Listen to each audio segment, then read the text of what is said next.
Hey,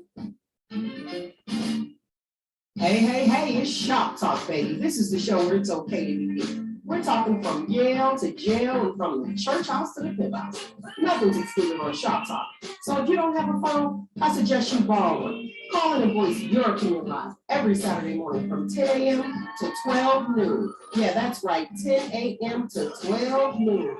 Don't forget to Shop Talk with your girl, because right here, we keep it real.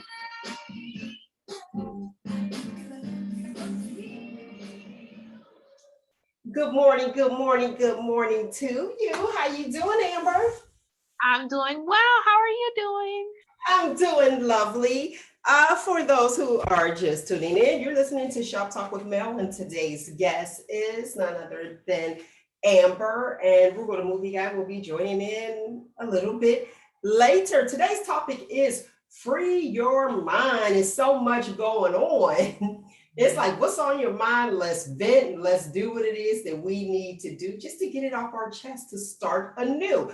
I'm going to put out the call number right now so that there's no issues, because we might be getting into it and forget. I always forget.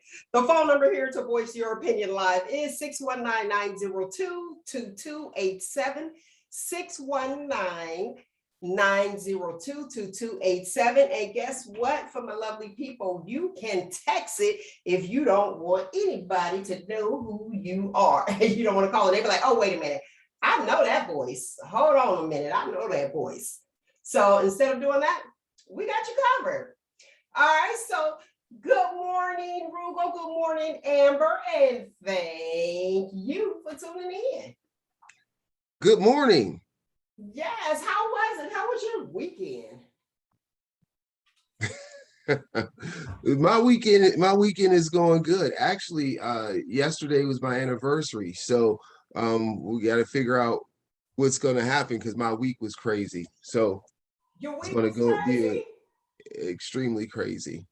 Yeah. How about you, Amber? How was your week? It was pretty hectic also. But it's winding down. I'm past the bulk of it. It's over. So I'm just like changing into lower gears and just trying to chill out, get caught up, get ready for winter. I feel like the seasons are starting to change already. So I want to start getting ready for fall and all that good stuff. I heard that. Well, fall came. Like, it's September 1st came and it was like, boom, we're ready. Yes. Very quick. Roogle, do you have any plans for your anniversary? Should you not say nothing? Photo shoot this day. A photo shoot for anniversary? Photo shoot. Yeah. That's what we're doing now. That's what we do, y'all. That's what we do. Her family is a very they have a strong art background. They're creatives. Mother is a photographer. All these people are overseas, of course, but mother is a photographer. Father is a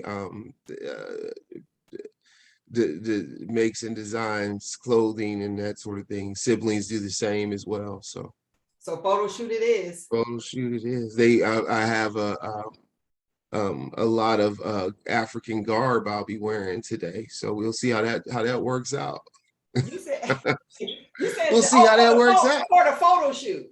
For the photo shoot, yo. These ain't this are gonna be my coming to America, my Black Panther, the true Black Panther photos. Okay, the real deal.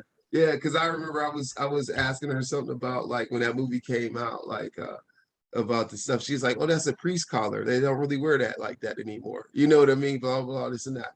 It was interesting. I mean, granted, we thought it looked really good in the movie, but it was laid out. When you look at the stuff, though, that they're actually wearing, it's like, it's not that. And I'm like, man, it's kind of thick, kind of extra velvety. We're gonna see what happens. It's like I was like, y'all wear this, and I was like, it's like 100 degrees over there, right? But yeah, we'll see what happens. But I'm looking forward to it. I'm looking forward. Should be a great day. To it too. I might have to come get me some real pieces just for a photo shoot. Yeah. I thought about doing one for my birthday, because my birthday is Wednesday. It's a holiday. Excellent. It's a holiday. Yes. And wait a minute, it's so funny because I had planned this and I'm like, oh yeah, I'm off for the whole week for my birthday. Well, I forgot my other job. Forgot Good her other job, job. Amber. I was like, oh wait. I was like, that's not happening. I'll be off from the other job, but I won't be off for the main, the main job. So I guess I'll be here, but I'm gonna do something.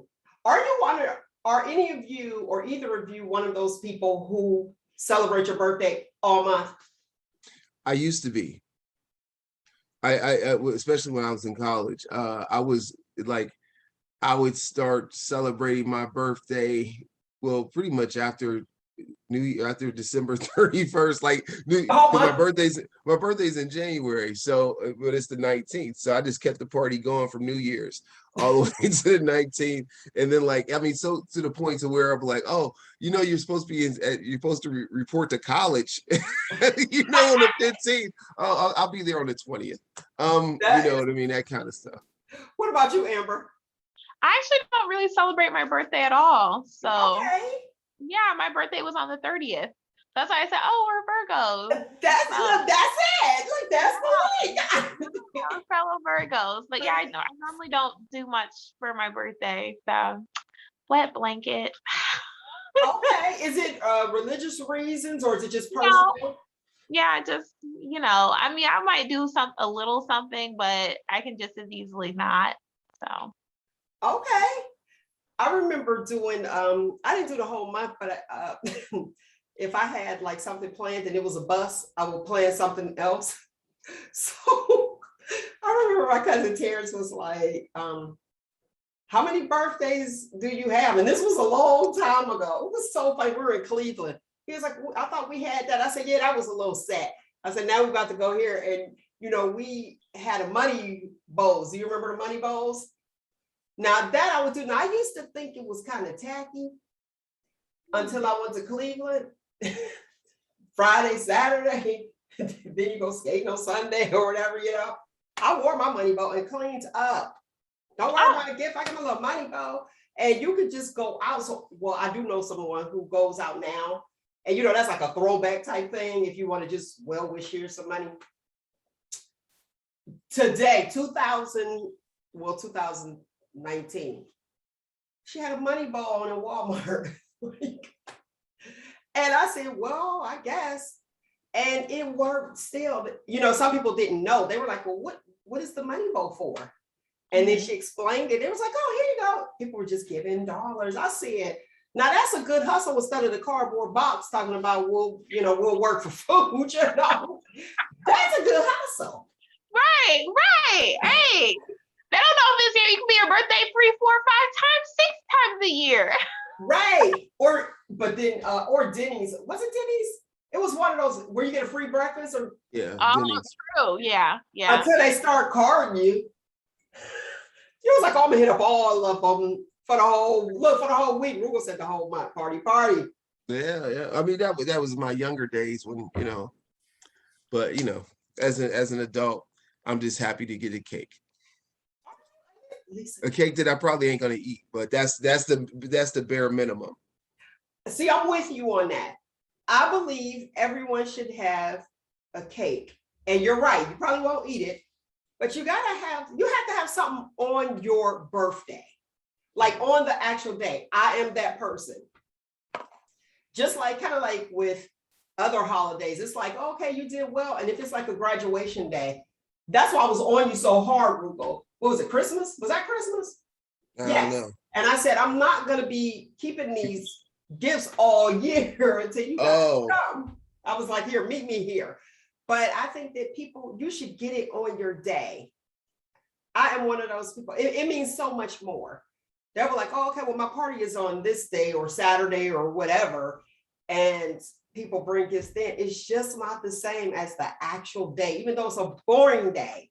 It's hump day, though. That's a good one. But it's like, you can just write it down. Happy birthday. Or here's an ink pen. I'm hype about the ink pens now. Well, I mean, hey, if given the right ink pen, you could spend hundreds of dollars on the right ink pen now.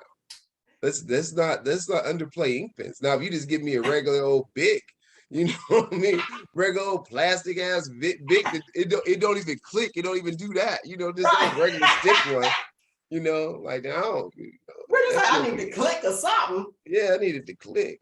Yeah, I don't like the Bics either. Poor thing. Well, I mean, I'm not anti-pick. I'm just saying that I am. particular model. I You am. know, And they all sit in a little tray. They're like, oh, can I use your pen? Here, you can use that one. And, know and what wait you- a minute. The people that asked for the pen got a problem with the Bics. I wanted to use that one. No. I'm just saying, I don't just want the old plain ass pick. That's all. I want the plain one. I want the one where it got like the little felt kind of like the ink kind of drip out the top a little bit, make you feel like you in the olden days when you write your name and shit like that.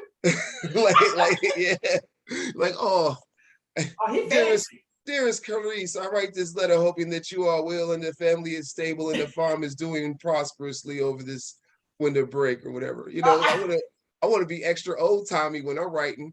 Do you have a preference in pen, Amber? I prefer the felt tip pens also. I feel like even the act of handwriting stuff is like weird and it does feel old timey, you know. And it makes me want to like practice. I did get into calligraphy for a little bit and I was able to improve my handwriting, but then I stopped practicing and it kind of fell away from it. But yeah, I think just the act of handwriting stuff is old timey. But old timey in a good way. In a good way. In a good way. Like for example, everybody be like, I need to light candles. That's as old timey as you can get. You know what I mean? Like the damn candle. You got electricity. You got a dimmer switch. But you want to light a candle? What? This would affect. But for what? Like to set the mood or for the scent? I'm just saying. Like, you know, back in like Babylonian times, to light a candle, man, that was a lot of power. You know, I mean, think about it, like you had a candle that light like that's why everybody went to bed at night, because there was no light, you know. You spend all day making a damn candle to burn up in 1 hour. Yeah. Oh, we came a long way. You got 240 hours, 360 hours. But listen to this. With the candles, look, speaking of the candles, I had no idea because I'm that person. I thought it looked really pretty in the house. You put the candles in the windows until I was informed that meant, and I had the fake candles. I had to, to click on the roll on in the windows in the front of the house. Until I was informed that means welcome. So if somebody was in distress, like old time Roogle was in distress, that meant welcome. So if they had candles lit, that meant welcome. Let me tell you, I ain't never took them. I unplugged. I said, wait, what? It was like, oh yeah, if somebody's in distress, that means welcome. You could come here and I'll help you. That would be a negative, ma'am or sir. I had no idea. So everything has meaning. So I wonder, because I always thought about that like this, like if I broke down and I was somewhere I didn't know where I was at, let's say, I just needed like immediate help. If there was a house that had like an American flag, would I choose to go to that house versus one that didn't? Now, that's a good question. Would you? I don't know. I wonder if there's certain signs of like what house would be the best house to go to. I would think the lighted houses, when I go drive down Fifth Avenue and I see the candles in the windows in those houses, I do think the houses look more welcoming. Like if you were in distress and you're like going up to a stranger's house because you need immediate assistance. Wait, Amber, Amber, hold on 1 second. Roogle, she has no idea where my house is at. So I guess I was just filling in, right? Yeah. Like when you said the street, I was like, yeah, I was just like, hey, let me join in. Boom, boom. This is what we do. Yeah, this is what we do. At the same time, like, get off my lawn, damn it. You actually said where my house is, so that's why I was like, go ahead. Oh no, yeah, no, that was just saying that, like I said, when I drive down that street. But like, yeah, I think it looks beautiful. And as far as the American flag, I would look for other signs as well. What would be that sign? What is the safety sign? Black Lives Matter, man. Yeah, like you got that up. Which the pride flag or the pride flag. Yeah. Any kind of symbol of like acceptance, I guess. Huh? Yeah. Okay. I can say, yeah, the pride flag. If you see the pride flag, you pretty You're much, probably okay. Yeah. yeah, it's like, all right, we could go there. But yeah, that Black Lives Matter sign out in the front, I'm going. Hi, can you help this Black life? Can you call the police for this Black life? Look, my charger or my phone is dead. I left my charger, something stupid like that. That's interesting. So there you go. That's the safe code. Mm-hmm. So would you go, what about the Blue Lives Matter sign that's out there? Where's my cricket sound effect? I mean, I would probably look for another house first, honestly. Okay. If you're out in the country and it's the only house, then you just gotta, do your best, I guess. But if it's in a populated area where there's multiple houses, that wouldn't be my first choice. But you might be safe if you're out in the country and you're Black. They might call the police anyway. That's true. True. So you'll be like, oh, okay, the police will be coming shortly. What are they doing? Because if you're walking, you don't know, depending on your sex, male, female, they'll be feeling threatened, so. Right. Definitely. That's why it is important to my young listeners out there, tell your parents where you're going and which route, because before the cell phones, I used to call and be like, I'm on my way. If I'm not there at this time, come looking for me. This is the route that I'm taking. And I never had the where are you going? What are you doing? I just voluntarily told, because at least I know if I'm on my last breath, I can hold on, take small breaths. Like, they're coming to find me. You know what I mean? Instead of just totally shivering up. Breaths. And I mean, also for not just that, but like if you're going on a date, like you do need to tell at least one person where you're going, what their name is. If you have a picture of them, send them their picture, just in case they try to kill you. Yes. It'll be a short case. Right. They can hit on them real quick and easy. But yeah, you definitely need to tell somebody. You got it. Yeah. And that goes regardless of your sex or sexual orientation. I think if you're going out with a stranger, let somebody know. Yep. Yeah. And tell them as many details as possible. Where you're going, what their first and last name is, where they live at, their license plate number, the color of their car. And you know what I do? I do that. I do. I give them all the information that I've acquired at that point. Yeah, especially like a first date. Yeah. Mm-hmm. And I just ask for some money too. I'm like, give me $50 to hold on to in case I gotta do something. Case of mercy, right? You're like, I'm giving you all this information. I bought, I trust you. So trust me with that money, right? But anyway. That's interesting from a guy's. Oh yeah, man, come on, 80 girl dating in the 90s. Come on, man. Hey, Tupac said it best in Dust and Disgusted. She set it up, You know what I'm saying? Like he was like, he said the F word and all that kind of stuff. But he was talking about how like dudes be going out and they be thinking it's all good. Next thing you know, you get shut down. You know what I'm saying? That's the reality. You said she didn't remember? Yep. Yeah. That's the reality. So look, so Cardi wasn't the new one. That stuff was going on for a long time. I mean, you might be a little bit more discreet with it. You ain't telling everybody. You got like one person. Embarrassing. Like, wouldn't it be a bit? Did he get shut down? Did he get robbed? From a chick. I mean, if she got a gun, that's the great equalizer. I mean, I'm just saying, like, it usually ain't her. It's like you go there, the next thing you know, it's like back door get kicked in or so. Yeah, you set up, right? Not that's true. I had a family member who gave me mad money. That's what she said, $50. I was like, what's this for? She said, that's mad money. Mad money in case you get upset and you want to end the date and you want to leave. You don't have to go back home with them. I never drove in the car with someone on the first date. I always drove myself because you got to have that exit. But she's like, here, if you got to call a cab, whatever, prom night, I think she gave it to me on prom. She's like, here you go. So I was in the car, but I knew him anyway. I said, I'll take this little mad money. Thank you. And that's it. Mad money. Always got to have mad money. I learned that. She was an older relative. I was like, boom, mad money it is. So send your daughters out with mad money so they don't have to depend. They can catch an Uber. Make sure you're getting the right Uber though, because it's off the chain now. Yeah. Yeah. Now, are Ubers, and this is just a random question, are Ubers less expensive than a taxi? I feel like they are, but I don't know. Because it seems like they're taking the, taxis. Taking over.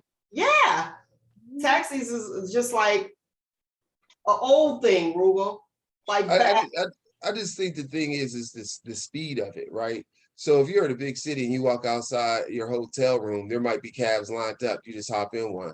But an Uber, Uber might be one of those things where you can kind of like, oh, I'm at the club. I need a car now. Let me start hitting it up instead of like, calling the local. What it does is if you travel, it no one's now looking to say who's the cab company in this area. They're just going to that app to get that ride. That becomes their access to transportation versus the search that you would do for public transportation in an unknown city. Now Yeah, I you're feel right. like to call a taxi, it's like, okay, we'll be there in 20, 30 minutes. Where Uber is 45, an hour and a half. exactly, we'll be there in 5 minutes. Your Okay. driver is Because up it's the so street. many of them, Yeah. and they're only going to take jobs that's in their area. Like Right. I called for a tow, like, and I know this is a little bit different, but I called for a tow truck.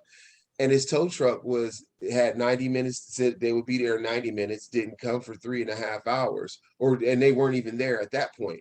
And I'm like, well, if you couldn't take the job, then why did you take it? Well, because they just trying to book the work, Yeah. and you Oh, might so have they have you on standby. you They're might like yeah, locked we get up. yeah, so you might have cab companies that have only a certain resource of cars, and then they have to you know they're like, okay, we'll get there at that particular time because I got this other route right here. When that Uber person, they're fighting with another person that will not, they're fighting to hurry up and book that trip, Mhm. so they can be there first. Mm-hmm. I'm Okay. sorry.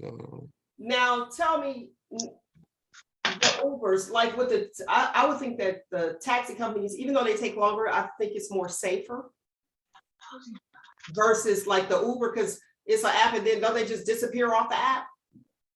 Like can you just like disappear, or is it? I've never taken a Uber alone. Well, I went one time, let's but say like ride share. okay.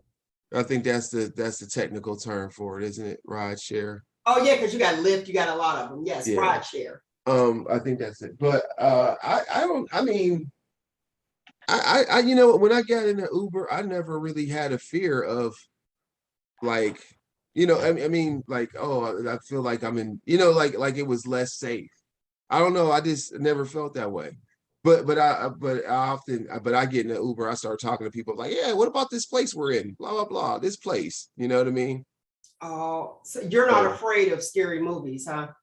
I mean, yeah, I'm afraid of scary movies, but I mean, at the same time, you know, um, if we gonna go, we going out together. You know, I'm Nightmare grabbing on the Elm steering. Street was scary enough for me. I don't need to sit there. Then somebody turn around and I'm sitting there like, yeah, like I can't. I'm like, oh my God, Well, think about it like this. Let's say you get into a fake cab, right? And what's but one they thing? got a whole car. They Oh got yeah, but no, you don't get a whole car because usually cabs have a big ass. They have that glass up. You in the back seat. There's a glass up. That seems like a scarier situation to me. Yep. Because you can't even get to fight to the person if they was trying to do something crazy. But do they lock you in? Can they lock you? Can they lock you in? Or see, I'm Well, old school. I'm with the click. You got to pull up the little thing. yeah, I mean, any vehicle can be designed for you not to have access to the locks. Yeah, that's the child safety lock. So that's Yeah. a standard feature on any vehicle. I've taken an Uber once, and it happened to be another Black lady, and she had dreadlocks also. We started talking about hair. I mean, it was very chill. I didn't feel safe either. I feel like it's equal You taking level a of chance. safeness, but like I feel like taxi drivers are more likely to try and scam you because with the Lyft, your destination's already set. They're already paid before you get in the car. Like everything is, if you want to tip them on top of it, that's your business. But the money part is settled. Like it's already finished before you get in the car. Whereas taxi drivers, I feel like they're trying to run the meter up any Well, opportunity to yeah. get. If because I was in Pittsburgh, and I understand this for all that, but this is one particular time, and I was like, well, I'm like, and I just said like, why is it taking so long? You know, and the lady, she got offended, you know what I mean? I was like, well, this seems like it's taking a long time to get there. Well, nah, honey, I ain't doing it. I'm like, listen, it just seemed like it's taking a long time to get there. You know Yeah. what I mean? Like, I could get like, and then the thing, Pittsburgh is such a weird, the how you travel one place might not be how you travel back. You know what I mean? I don't know, there's a lot of one ways and all that other stuff. There's probably somebody that would disagree with that, but that's been my Pittsburgh experience traveling. But anyway, I did. She probably was running the meter up. Yeah. Exactly. And that's what I like about that, because I just got in the car and I was like, is everything, and someone else had paid for me. I said, is everything settled up? And she's like, yeah, I mean, you know, it's before you even get in the car, everything is settled. So there ain't no they're motivation secure to run up the meter. Plus, looking at it from the driver's perspective, man, there's been some of those videos that I've seen, and I don't know, I would imagine cab Dangerous for drivers. the drivers. Yeah. I mean, I would imagine cab drivers probably go through the same stuff too, you know what I mean? But just some of the like harassment some people get, you know, like we're saying this being fair and decent people. Yeah, You know what I mean? yeah. But it's like a whole lot of just like egocentric jerks, you know what I mean, that just don't care, you know, about, you know, Now, like what about that young girl? Do you remember it was the girls in the Uber car and they took the guy's mask off? They that case just came up too, where the young girl, she coughed all on him, she snatched his mask, and then the other girl sprayed mace. They ended up catching her on something else, and she ended up getting incarcerated for whatever else the crime was. And one of the officers recognized her because the video went viral, the one that sprayed the mace. But the girl who snatched his mask off and coughed all on him, all because he asked them to put a mask on. You remember that one? yeah. I heard about it. I didn't watch the video, but I did hear about it. It was awful. And I felt that her coughing on him, that should have been like attempted murder, because she deliberately did it. You know, especially, you know, because we don't know with COVID. And I wonder if they're allowed to carry firearms if you're a driver. I don't know. Now I'm really nervous. No, I feel like it would be, the answer would be no, but if you're using your own vehicle, it's your vehicle, and you have a concealed carry permit, maybe so. I don't know. And it's supposed to be locked in your trunk.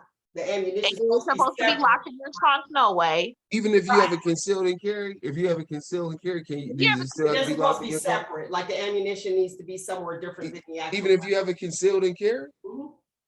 Okay. Because this is like, I'm like, what's the point of that? Might vary per state too. It might be different in a different state. It is per state. There are different laws, but mine would be there, and I would just hope that somebody in the back wouldn't get it, you know, because back in the day, you used to carry your piece up under the seat. Now people would be like, hold on a minute, look at me tell her. They'd be like, hold on a minute, like, what is this? And I don't want to get my own weapon pulled on me. You remember that? How that used to be back in the day. A hot mess. And he's like, oh, I'm selling drugs, and I look, the addict didn't pull the gun on the dealer. How often has that happened? Right up. Right. It happened right now. It's still happening. Talk about Roogle, like it's still happening. All right. I just looked up. It says Uber prohibits riders and their guests, as well as drivers and delivery partners, from carrying firearms of any kind while using the app. Okay, so that's good. Yeah. That's a good thing. That's Uber though. Now, do they offer? Do they have like ID? Because you figure you could get a sticker, you know, for whatever company. Because I think they got in the wrong car and she thought it was her Uber driver. That's right, and she ended up getting killed. Yep, I remember that case. I remember that. But like it almost. They describe like your vehicle. They'll tell you that your driver's name. They're gonna be in, you know, a gray Corolla, you know, and they're pulling up in 2 minutes. Okay, so they give you that information, and then you okay. Okay, and she got in the car and thought it was her Uber and it wasn't. And he probably Yeah. said, "Yeah, lucky night, huh?" So what happened? I mean, he what like The He young, killed her. yeah, he killed her. The young lady, she called an Uber and she thought it was her Uber driver, and she got in She the just backseat jumped of in his the car. and oh, she jumped in the car and he shot her? Or he No, I I think he sexually assaulted her and then he killed her. oh, Yeah. oh, okay. And she thought that was her Uber driver. Listen, Mhm. I'm gonna be so paranoid, and I'll be like, "Are the child safety locks on here? Hold on a minute. Like, let me leave this door open. Like, let me see, because I need to be able to have an exit plan." That's even when I go out, even to the clubs. As soon as I walk in, I'll be like, exit, exit, exit. I always look for the emergency exit. Restaurants everywhere, and I'm always facing the door. I need to see what's going on. I need an exit plan. And I don't know why that is, but I've always been that way. Exit plan. Do you have an exit plan for like Yeah. a fire in your house? Like if there's a fire, do you do like, or did you do that when your son was younger? Be like, Yeah, well, especially well, we didn't really when I lived in an apartment, so it was only one way out, and I was on the 3rd floor too. So oh. yeah. What about you, Amber? Do you have Growing up, we had a fire exit plan out of our house that we practiced a couple times. Just in our ability to do it because our bedrooms were on the 2nd floor. So the plan was to go out the window onto our porch roof. And then we had the old school wrought iron posts, like with the scroll design, and then monkey down the scrolls to the ground. And that was our exit plan in the event of a fire and we couldn't exit through the hallway or whatever. And then for my current house, oddly enough, it'd be pretty much the same thing because we're on the 2nd floor with a porch roof, and then go from there. But it's I mean, as far as like going out to nightclubs and stuff, no, I don't normally do that. I do like to if I'm conscious of it, but I usually don't think about that. But I did go out recently for the first time in Youngstown. I can tell you a story about that. How was it? It started out good, but then it ended badly.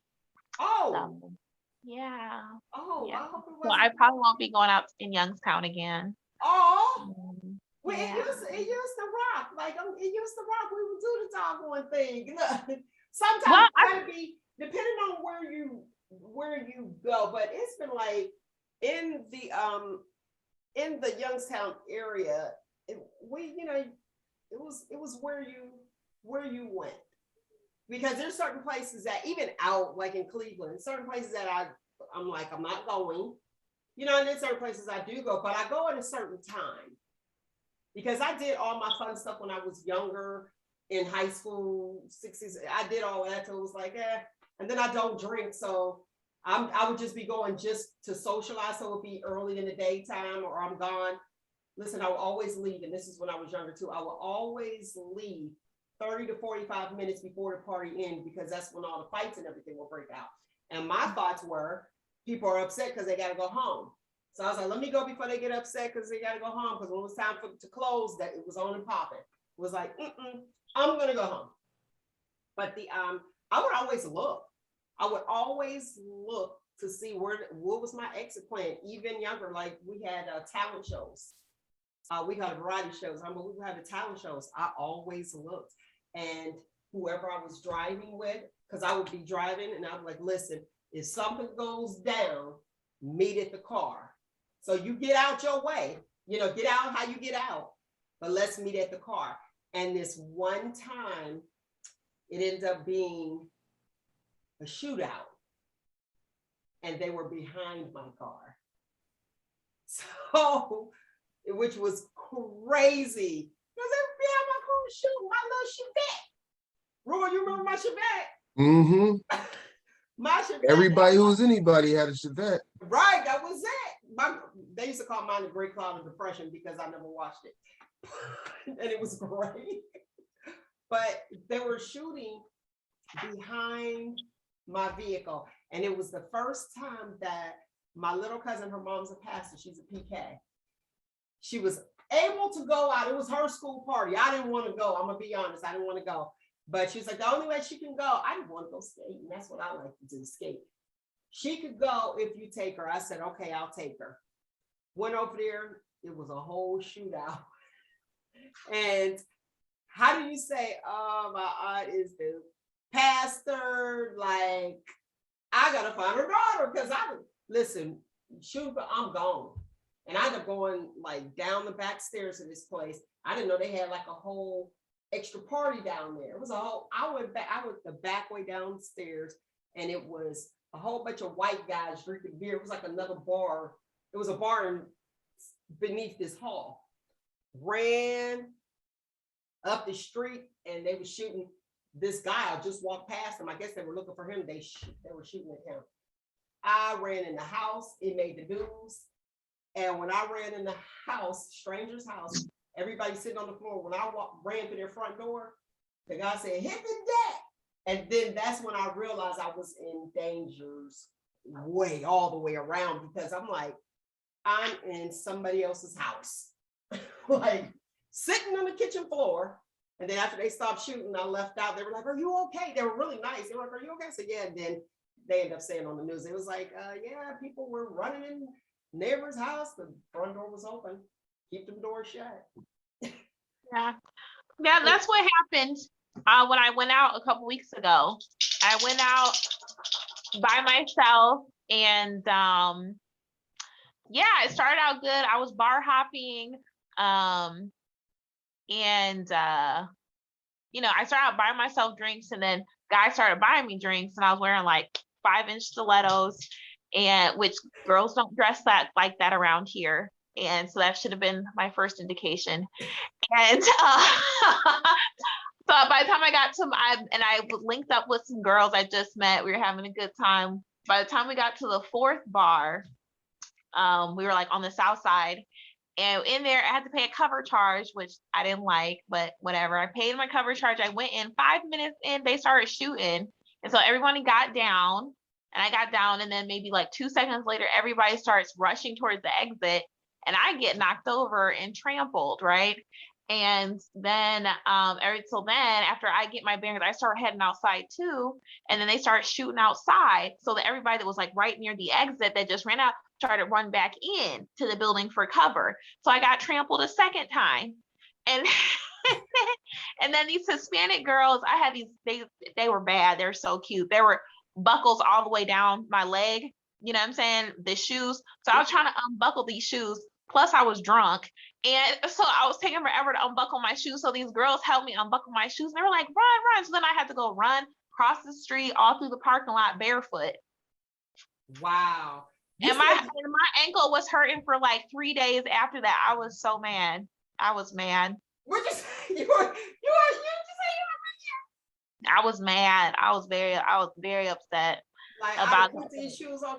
Look, forget the fact that they shoot. They shot and made you get trampled on and messed up your stilettos.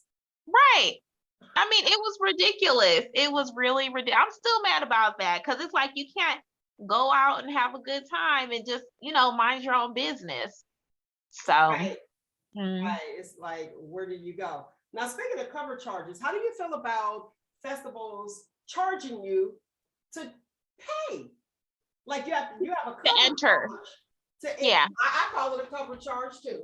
To enter a family event, like, okay, you have to pay. You have to spend your money to spend your money. Well, I think it goes down. I mean, it's because there's a lot of, expenses to organizing a festival, and paying the performers and rental equipment. You have to pay the city for permits. You might have to pay for law enforcement to be present at your festival. There's just a lot of expenses. So, and if you don't have the funding in advance, or if whatever the performer isn't bringing in enough money to cover that, you got to charge people. I think that's fine. You want me to tell you why? Why? I didn't ask you to have the event. Or you can just not go. Or I mean, are you thinking of like Friar Fest and that disaster? I'm just like that was? different, like the cultural fest, like you got your Italian fest, you know, basic family things. Let me go to the comments. Monica says, "Stay off the south side, sweetheart. You're not from the area." So she giving you a heads up. Well, yeah, like I said, I was bar hopping. You know what? The reason why I went out. So first, I've been in Youngstown for 3 years, and this was the first time I've ever been out. So it's not like I go out every weekend or even once a month. It was just a fluke. And what happened was, I didn't have my kid for a week. He was with my sister, and I had her kids for a week prior to that. So I was childless for a week, and I had four dates set up, and they either canceled, rescheduled, a no-show, or stood me up. So by the time the weekend came, yes, ma'am. So by the time the weekend came, I said, you know what, forget this noise. I'll go out by myself. I'm gonna go get cute, put on a cute outfit, and I'm gonna go out by myself. And if I don't have no friends to go out with, I'll buy my own drinks. And that's exactly what I did. And you can do that. That's exactly what I did. Went and bought my own drinks. And then, like I said, dudes started buying me drinks, and I had a good time. And I started off on the north side, and I was working my way down. But yeah, that's what happened. First time I've been out in Youngstown. Very first time I got trampled. So. Oh man, I'm sorry you had that experience. Well, you know what? It's cool because like it won't happen again. I'm gonna stick with Cleveland. You learn fast. Now, yeah. Okay. What was the canceled date? Because I want to know what was said. Just like your basics. It's like, okay, hey, something came up. I'm gonna have to reschedule. And another dude, like, yeah, I literally got stood up. Yeah. At the restaurant we were supposed to meet at. And then the other dude was like, oh, let's get together. Let's meet in person tomorrow. I said, okay, cool. Next day, I'm like, hey, did you want to still meet? Nothing. Crickets. So, I mean, yeah. So I was like, okay, well, I want to go out. Shoot. I'm trying to enjoy my childless time. Those, I asked that question and I'm thinking about it. Those seem like it must have been something extra with that. So you didn't be on those dates anyway. I mean, it was just like the first meeting in person. I think that was, I have no idea, but I was just like, whatever, because I was, I do roster dating. So it's just like, okay, on to the next one. But what kind of dating do you do? Roster dating. What's your thoughts on that, Roogle? From do you guys do roster dating too? There was a term called rotation. Okay. Like you might have had your rotation, like maybe it's like how baseball teams have multiple pitchers in the dugout. You know what I mean? Not in the dugout, but in the bullpen. You know what I mean? Like like these are the how many ever are in your rotation that you're dating. Okay.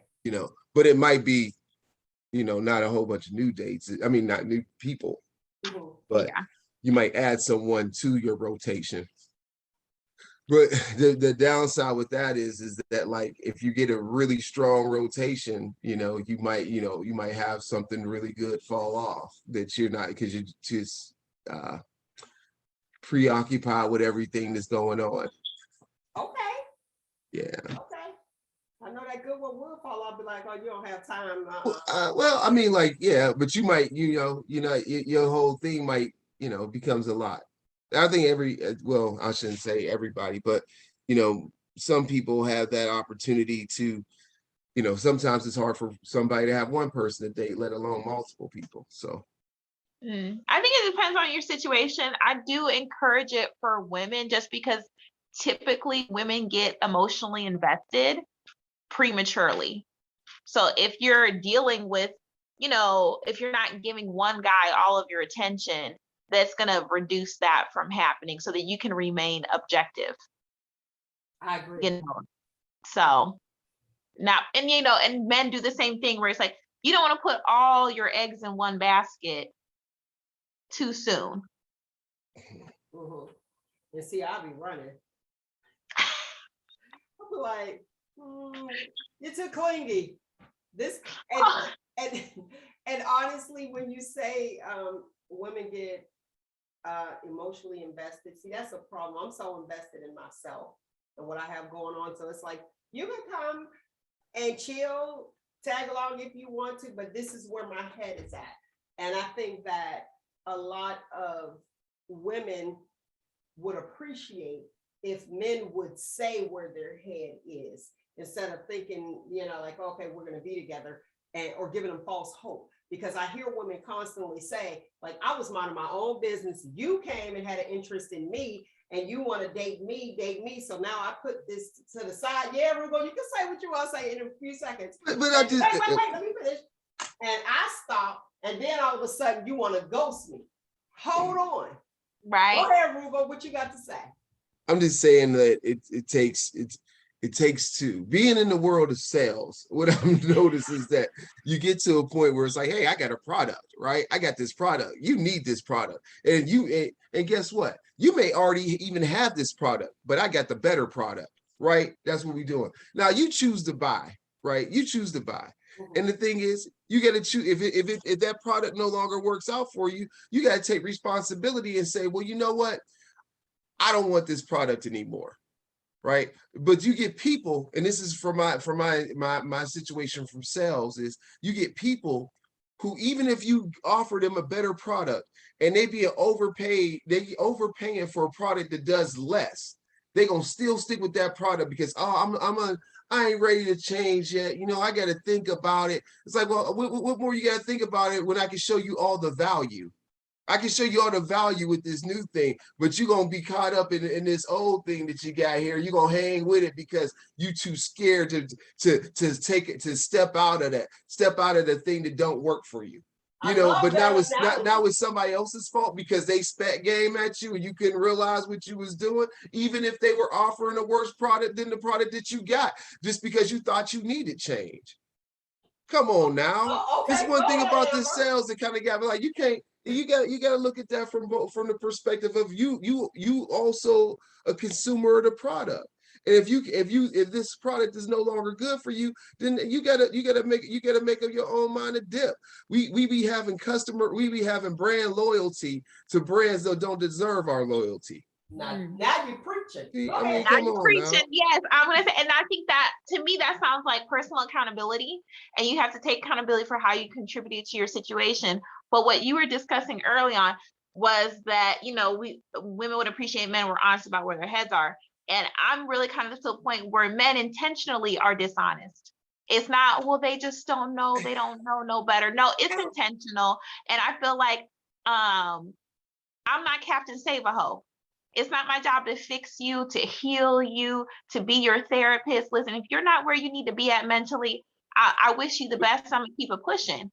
But you got to make that assessment, though. Right, exactly. You have to make that assessment. Well, when you're dealing with someone who is intentionally manipulative, intentionally deceptive, then it makes it a lot harder to come to that conclusion. So I think there's still that accountability of, if you're, and it's not just if you're a man or if you're a woman, but if you are a human being, because women are manipulative too, women are deceptive too. If you are deceptive and manipulative and dishonest with people you deal with, you're a bad person. Like, that is wrong, period. It doesn't matter if you're a man and you're a player or whatever, or if you're a woman and you're securing your bag. If you have to secure your bag or be a player and you have to deceive people and manipulate people in order to do that, like, you're a bad person. Well, yeah, and I think people also need to have discernment of what they see. I mean, you could have somebody tell you something, but the proof is in how far you want to dig to see what's actually out there. Out there in that person or in that particular individual. Like a lot of things, like, people in this town, because it's small and everything, small and getting smaller, people often say, well, everybody knows everyone's history or track record and all that kind of stuff. But but for some reason, we in relationships, we discount that. But if it was any other profession, especially athletics, we would be like, well, well, you threw like 10 interceptions. You know what I'm saying? Like you threw 16 interceptions last year. It'd be like, well, they'd be like, well, they ain't really who I am. Well, yeah, but you averaged 12 over the last 4 seasons. You throw interceptions. And maybe that's sort of vague or whatever in that approach. But it's just that, like, I think there's telltale signs that people can pick up on. There's things where you automatically know if this is good or bad. And then the thing is why should you? And I think it goes back to that the question of what people view as their deal breakers, the 80-20, whatever scenario you want to use. How are you weighing those things? And are you true? I think that's great points. And I think, at least in my experience and what I've observed and what I've heard from other women, is that there are a lot of people, particularly men, who don't have deal breakers. They have no plan, they have no direction, and they want, and they have the let's see where it goes mindset. And that's all they have to offer. And if you as a woman find it unacceptable, it's just like, well, that's the end of that. But I think when you're dating, I equate dating to like business and career. Like if you, for example, I was just thinking about this and I was going to share this with a friend of mine. Like if you took marriage and relationship advice the same way you take financial advice, like you'd be better off. You're not going to take financial advice for someone who's not wealthy, who doesn't know how to manage their money, who isn't where you want to be at, right? So why are you taking relationship and marriage advice for someone who's not where you want to end up? They can't speak on something they've never experienced. Well, I would say this. It's interesting that you use finance when most Americans don't have any savings if they're to last them a month. Right, Exactly. I mean? But and then there's people like Warren Buffett and Bill Gates who they'll drop little pieces of knowledge here and there and give their advice. But I would think listening to those people, or not even just like a billionaire, but someone you deem who's well off, someone you look at and say, wow, they seem successful. I would love to be in their position financially. Well, then those folks are good, probably good. So why are you going to take advice from the bum down the street that's, begging for food in Walmart parking lot? Like, because that it doesn't make any sense. Because they get a better relationship. You don't take advice from somebody who's not where you want to end up. Well, let's put it like that. Let's put it like this though. We don't want to dismiss the experience of someone who may be down and out, because they can tell you exactly where they went wrong. They're like, hey, I was snorting cocaine, I went to crack, and this is what happened. Don't do drugs, right? But you know what? There's it's a story one thing there. if they're being a cautionary tale and say, hey, this is what I did, don't do it, versus that crackhead saying, hey, you need to come smoke crack because it's the best thing that's ever happened to me. And that's how it is and I think a lot of men, they get advice from a crackhead who's encouraging them to smoke crack. Not saying, hey man, don't do crack because it's bad. Look at how my life is. They're like, no, my life is great. I love being in the parking lot. Like, hey, but I think they're not being a cautionary tale. Their story is not a caution. They're trying to present it as, this is great. This is what I want, and somehow I'm going to help you achieve something that I've never achieved myself. Well, I think the thing, but think about it like this: isn't that every parent's aspiration? If they're like, if your parent only had a high school diploma, but you went to college, you can easily. That is not all parents, and there's a lot of toxic family structures, toxic family systems. I mean, but okay. Let's eliminate the worst. We know what the worst are, the worst, right? But people fall into that trap. I was listening to this guy on his quick. I forget his name, might be somebody Peterson or whatever. I get these little clips because I can't remember his name, but he does these clips and he's like really talking, like he might be a professor or something like that, and he's really like talking, and somebody like he's talking, right, and he's talking, and it's like I'll be like, man, this dude is talking, right? So damn it, I'm trying to explain the guy. I forgot what I was even going to say, but he talked about So somebody said, do you think that women just automatically go to bad guys? Like, oh, I don't want to be with a good guy, I want to be with the bad guy. And he was saying that he doesn't think it's an issue of the guy being good or bad, it's the issue of the guy having a level of dominance. And sometimes like people view rebellion as dominance versus those who go with the flow. You know what I mean? I shouldn't say go with the flow, but that aren't disruptors, like, that sort of thing. And so like, and he was trying to say it might even be a psychological condition of evolution, because of the fearless guy is gonna run and tackle the deer, or whatever it was, the scenario he gave. But it was kind of I think that was kind of interesting.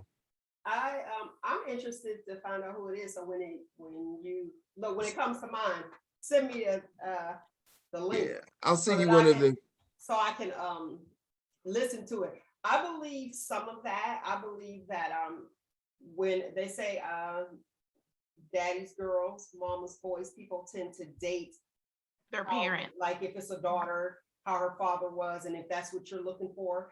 And with the little girls, little boys date people similar to their mom. Now, on the other hand, you do have that person that in school, so it is some psychological issues, I believe. So you have that person in school that was unpopular. Okay, I'm using my air quotes, unpopular for the listening audience. And they finally get with the popular guy. But the popular guy has nothing to offer as an adult. And the popular guy, he might have been that rah guy, and he's still having that rah attitude. So the dominance I can see, it's like, oh, okay, I'm finally in there.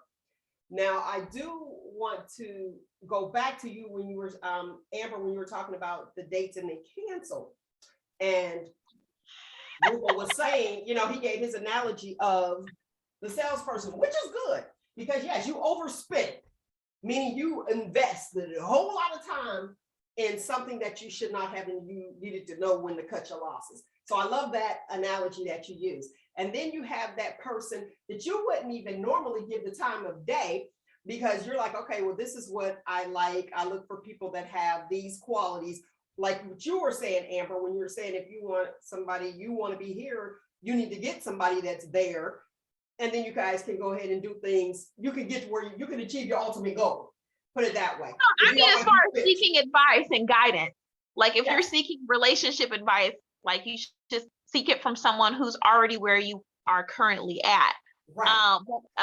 Yeah, as far as dating, those guys I had just met, and we just talked a little bit. It's like, okay, well, let's meet in person. I'm not one of those people who want to wait forever to meet in person.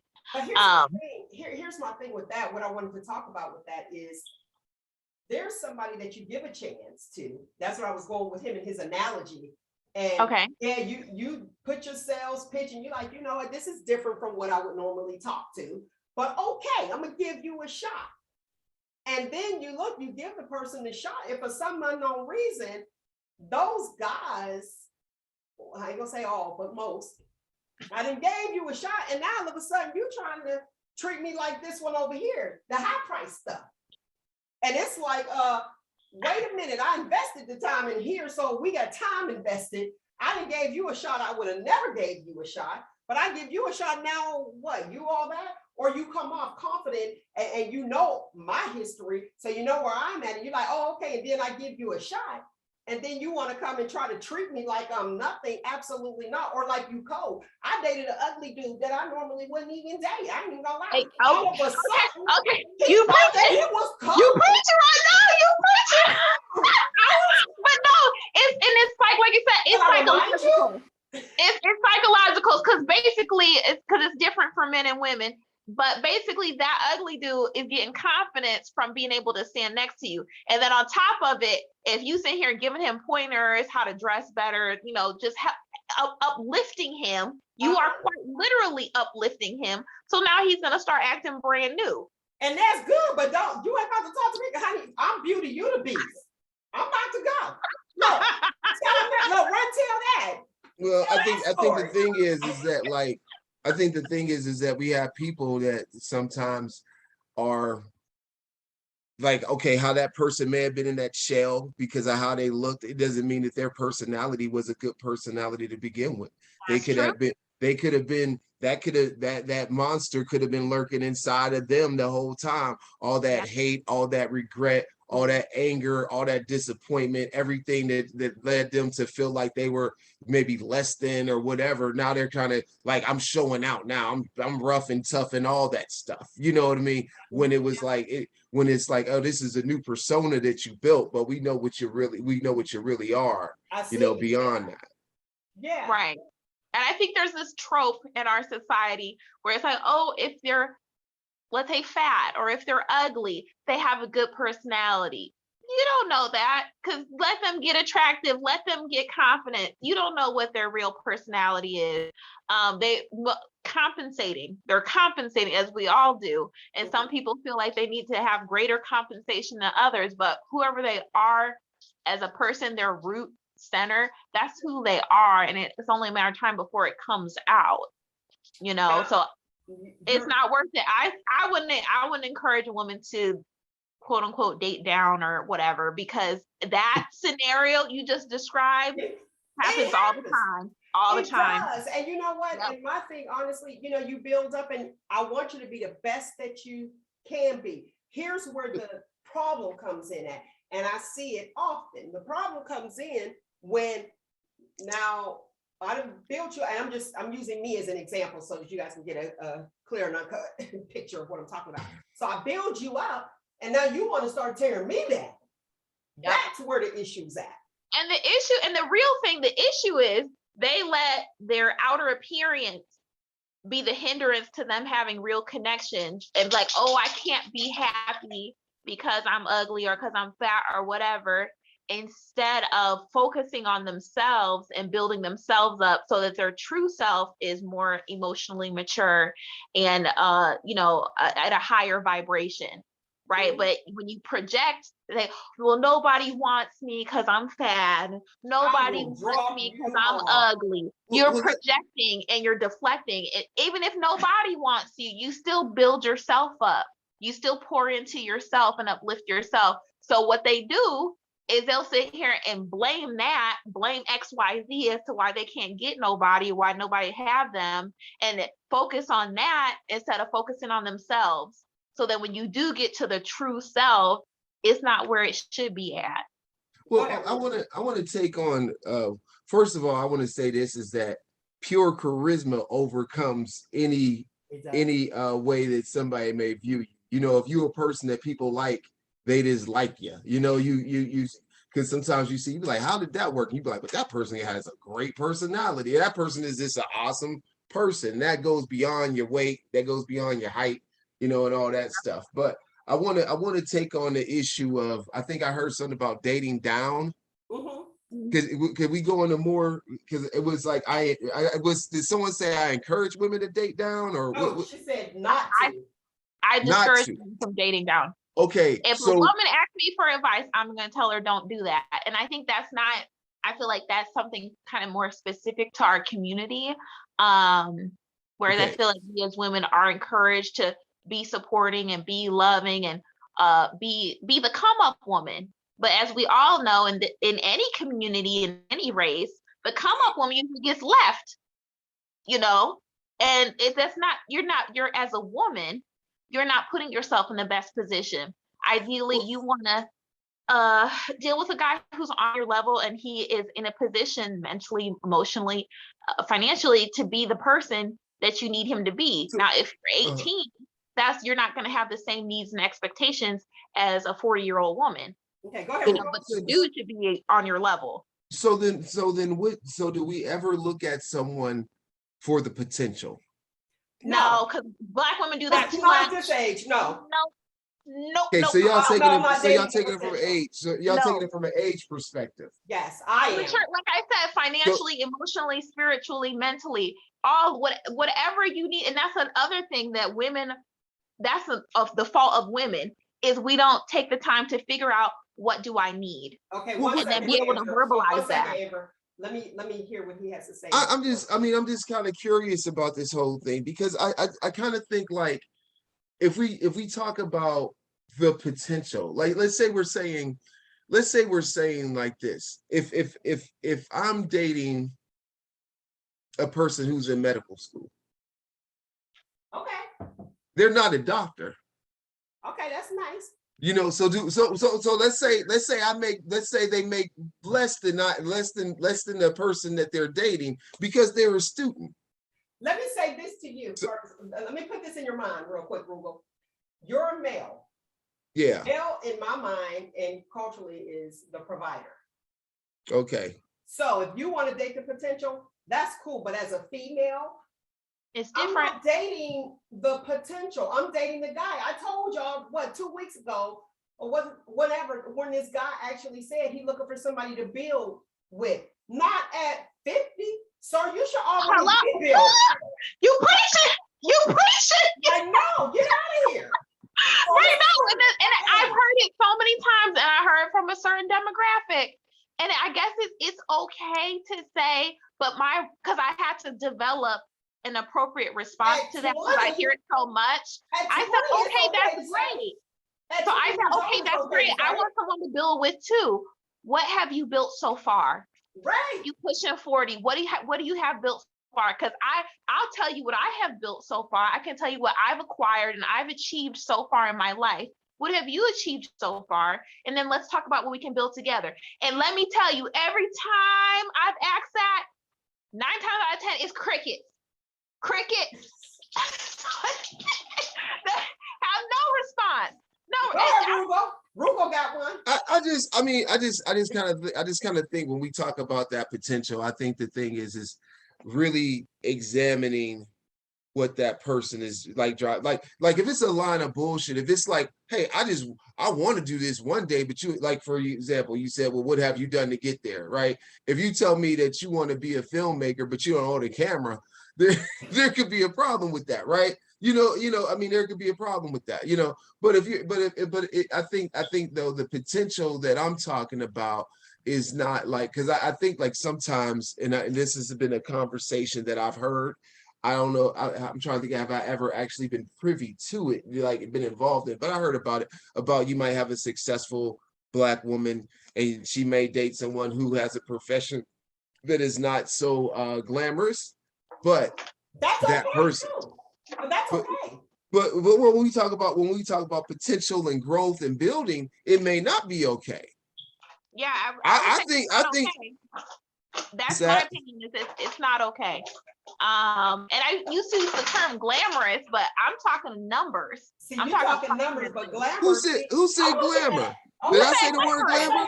Let's say the dude. I said glamour. You said glamorous. I said it don't matter. It don't have to be glamour, but I'm talking about the dollar bills. You said glamour. Yeah, you over there. Look at you. I said the word glamour. You said you gotta run back the tape. You gotta run back the tape. You gotta run back the tape. You gotta run back the tape. Tommy. Yeah, you got him over there saying glamour. You gotta run. You gotta run back the tape on that one. A gas station attendant, which is totally fine because he might own that gas station. Yeah. You know what I mean? So that's why I was okay with that. I was like, that's all right. But I understand her standpoint too with the dollar bill, because nobody's trying to take care of someone. Now, taking care of someone. Let me say this real quick. If you are married, it's different. This is for the singles. So go ahead. Yeah. Well, first of all, if you're single, you shouldn't be taking care of anybody, because by the definition, you're single. Now, if you're a couple, that's different. If your couple is defined as hey, we're not married, but we're in the same household and you're pulling together, that's a whole different thing. But just by definition of being single, yeah, you should not be doing that sort of thing. But I just kind of feel though that there's the what? I just feel like there's a standard of there's a standard of men, and I'm just talking from a male perspective. Well, let me put it like this. Let's say in a relationship, you have two people, right? In this case, we'll say a man and a woman, because that seems to be the dynamic of the conversation, right? Okay, so if you have someone who you connect with. And let's say now I don't know how much Amber makes, but I would tend to think that like if she's not, she should be making a pretty nice dollar. Okay. If she's not, she should be. She seems to be very smart, insightful, articulate, all those things, right? But okay, so let's say she becomes I don't know, the CEO of the education thingy at the place, whatever. Okay. Right? Whatever place it is, she becomes the head honcho at that place. And let's say that head honcho brings down 100, 125, whatever it is, right? I don't know what these people get paid. They get paid. Well, I do know what these people get paid, but in certain markets, in certain markets, I'm just saying. So let's say it's that amount of money. So she obviously has this potential or ability, education, leadership that's been bestowed upon her to do this particular type of job. And you can have someone who could just be just as and her opposite or the person she could be, but just as insightful, just as articulate, just as masterful with the English language and just a brilliant or fun person to be around, but for some reason cannot find that pathway to the level of financial success that she's reached. Does that person then become not a candidate because they are not they don't potentially make the dollar amount? So what if they're like, hey, I try, I'm great, I got all this stuff, but I cannot break above 50. I can't break above 50K just because the world is against me. So it's, for me personally, I'm only gonna speak for myself. It's not about the dollar amount, but is if you're able to provide. So if you're making enough money to cover our expenses and our bills, then that's fine. But if you're not making enough money to do that, then I'm not sure you're an adult, because even if you're single, you need to make enough money to take care of yourself. And if you're out here making babies, you need to make enough money to take care of your baby. Now you throwing in the whole baby thing. I mean, like, come on now. A lot of people got kids, and a lot of men got kids out of wedlock. They got kids in different corners and different corners, different regions, different area codes. Right, different areas. So if you're a man, and I'm not saying like to be a provider or a man, but to me, just as an adult, if you're functioning as an adult, you should be able to feed yourself, clothe yourself, keep a roof over your head, and provide for your offspring. So if you're able to do that with whatever your income is, that's fine. So if a man is in a situation where he's a single parent, he has a job, he's making minimum wage or a little bit above that, he has income from the state, subsidized housing, does that make him not and he's doing all those things you're talking about? The roof is sustained, children are being taken care of, they're neat and clean, there's no abuse and neglect issues. Subsidized housing? Huh? Yeah, I guess subsidized housing. Oh, that means he's not, he capped. He capped? Exactly. And so what, and then this is what I tell people when they have that point, it's like, okay, you're doing good on your own, but if we're gonna come together in union, right? And then you got my kid, and then a lot of these dudes still want more kids. So you want me and you to have a kid together. Okay, that's 3 extra mouths right there. So you're at the peak. You don't have no wiggle room. You don't have room for nobody else to come and add to the picture and for us to build a family, a blended family together. So if he's doing it, but he don't have no room to go beyond that, not comfortably. Right, which means that whoever, I know me personally, which means that I'm going to be unhappy because now we have to plan trips and not just plan it for the date, plan it because we're not financially able to do so because you don't have any extra funding. Now, I want to put this out here when we brought up the children. You can have other children. Sorry for the siren because we're going over. You can have other children, and you can make a certain dollar amount, but don't bring the drama too. I'm not doing that. And I'm not taking care of your children. You need to be able to take care of your own children. There you go. And I'm an extra, almost like that whole Whitney and Bobby Brown thing. They're in the same industry, but we know where she was at versus him. And everything wasn't copacetic with her, but they blamed him. You know, as far as like the drug issue, they put that on him. But he had all those children in all those places, and she did have baby mama drama. Right. Like, and I think that's a whole nother thing. Like, especially now I'm not dealing with that. Growing in independence, it's like you not bringing that much money to the table, you not out earning me, and then on top of that, you're bringing stress and anxiety and conflict with your baby mamas to my doorstep. I can be in peace and be by myself. Yeah, it costs you more. So then when you look at the bigger picture, it's like, and like I said, you know, it's not a glamorous, as you said, Roogle, the word glamorous. I don't remember saying the word glamour. We're gonna run it back. So I can't run it back right now because we're live. But if you don't make the same amount, that's okay. But if your money that you have, and then you're not even saving me money. So I can see if you be like, oh, I can fix this and I can do that. If you're not saving me money, I see me doing the same thing and adding on extra stress or more money going out. When me taking care of myself, I was good. And now you got all this extra stuff, car notes and all this other extra stuff going on. Plus you have your children, and it's like, okay, and then next thing you know, you're gonna come like, oh, I wanted to go here, but I don't have enough. No, you're costing me more. See, my thing is keeping me stagnant. Well, I want to exceed, but I don't want to decrease. Go down. I'm not trying to be in the negative. And I would also like to point out that a lot of times when guys have baby mama drama, it's usually indication of their emotional and relationship maintenance or sustenance abilities. Like if you got 3 baby mamas and you're in conflict with all 3 of them, the man is the common denominator. So to me, as a potential woman coming into the situation, it's like, okay, this man don't seem to know how to manage relationships, or this man can't keep a relationship copacetic. You know what I'm saying? So the whole kid thing, and yeah, a lot of men got kids. So it is valid. So yeah, we're single, but the idea of being well over the age of 30 with no children is not realistic for the dating market. And it's like, okay, so now you got kids, and on top of you got kids, you're not even in healthy co-parenting situations with the other parents. You're out. Yeah, you're out. It's too much. It's too much. Yeah, you're out. Now, if you do have a child, one thing that I do notice, and then we're going to move on to the next topic.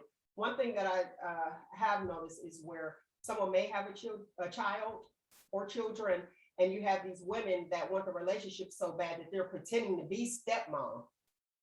Yeah, I'm not pretending at all. And I do get attached to children. It's like, oh, we can still be good even if that relationship don't work. It's okay, but we're still cool. You know what I mean? But we as women have to stop pretending or playing wife when that's not your husband. Whoop, a word. Like, even with the whole, you know, the SAG game, like when females are allowing them to do whatever, and it's like role reversal. Before, the men were chasing the women, and it was like, okay, this is what I had to do, and they would dress up. I also remember where a guy, he said that some girl cost him too much money because he had to keep dressing up. You know, he had to go shopping. That's what he said. He had to go shopping just to maintain her, not shopping for her, to keep up with her, for him to dress nice, something that they should have been doing before. However, he was out of his league. But I thought that was really nice, and it was a compliment. Versus, you know, now you got the women looking for husbands, but they're accepting anything. No, stop accepting and just be like, I can be by myself. This is what I have by myself. Yeah, okay, you want to be in my life, but you're not adding to it. And I think even, you know, on the other side for men too, you know, it's like when you look for something, what does this female add to your life? You got to look at what's being added, not take away, because when stuff start being taken away, that's not the one for you, because somebody's going to be stressed. And I feel like men do not look at a woman's character, morals, or values, or what she adds to his life, because they tend to be sex focused, you know, and then they get caught up and they get played by this succubus, and then all of a sudden they're a victim. It's like, no, you prioritized what you prioritized. You got exactly what you wanted, but you got all this extra stuff you wasn't anticipating, and now all women are bad and you're a victim. Okay, let's talk to Amel. Roogle. Are you asking me to comment on what you said about that? I just, it depends on the age. I know that too. you know, I mean, some of that is just like, I just kind of think that people, the reason relationships are viewed as bad because people pick the wrong people to be with. Boom. There you go. I mean, you know, that's just it. But you know, the thing that kind of bothers me about the conversation a little bit is like how we choose that particular person. It reminds me of when I was having a conversation with one of my football teammates and stuff. And I remember he said, I was in college at the time, and he said he didn't want to date a woman that made more money than him, but he was in school to become an art teacher. Well, then I appreciate his honesty. Okay, but out the league. He would get with a woman that makes more, and it would be a bad relationship. Well, I get what you're saying, but what I said to him, and I don't know, I haven't talked to him in probably, you know, whatever years it has been since I last seen him. But the point was that when you think about the income of someone starting off like that, you know, in that particular profession, and we're talking about back in the day, you know, I mean, then you can't date a whole lot of women. You know what I mean? Like I was like, let's just put aside the fact that you just said no movie stars, no singers, no professional, you know, singers, what I'm talking about, no models, no doctors, no scientists, no, you know, to the bottom. Yeah, like all the you know, all the things, you know, and I think like he did, like I you know, I was like, what are you doing? I was like, you're putting yourself in a situation where you're saying that, like, you know, if you look at it from a dollar amount, like, what is it in your ego that makes it difficult for that woman to make more money than you?